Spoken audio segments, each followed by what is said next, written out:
woman in long-term recovery. And for me, that means I have not used alcohol or drugs in over 30 years.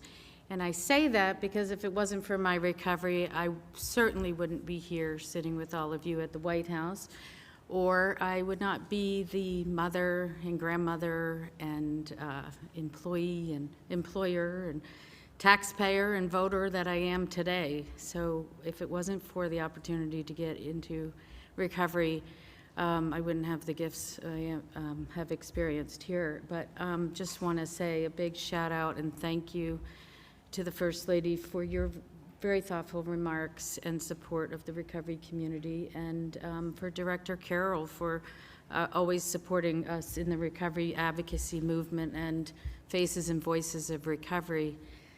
It was quite a surprise last November when I got a phone call from Director Carroll on my 30-year anniversary. So very, very, very nice to hear always. I just wanted to say that Faces and Voices is incredibly grateful to be part of this discussion, and we've been around for over 20 years leading a advocacy movement of the grassroots recovery community. So people in recovery, family members, friends, allies, everyone here who supports recovery. And it's an incredible movement that has represents over 23 million Americans that are in recovery.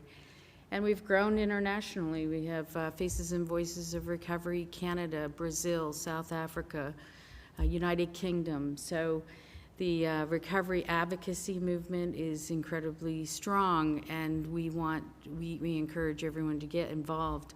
I work with an incredible team of people who are dedicated to bringing awareness, fighting the stigma, eliminating and fighting for the rights of people in recovery, particularly around employment and housing and criminal justice issues that have often been a barrier for people in recovery to find the help that they need and to live productive and meaningful lives.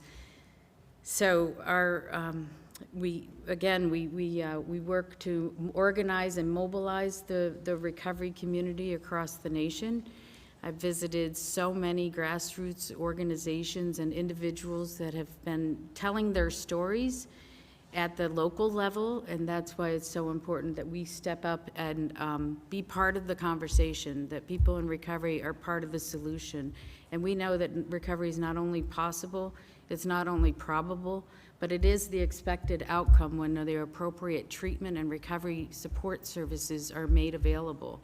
So we will continue to fight for that at every level in communities and in federal legislation on Capitol Hill. So bringing together the recovery community is just, it's a pleasure to work with so many individuals that have been impacted by addiction, and particularly the work of organizations that are supporting the children, and the children who are the biggest winners when parents find recovery. So very grateful to be here, and thank you very much.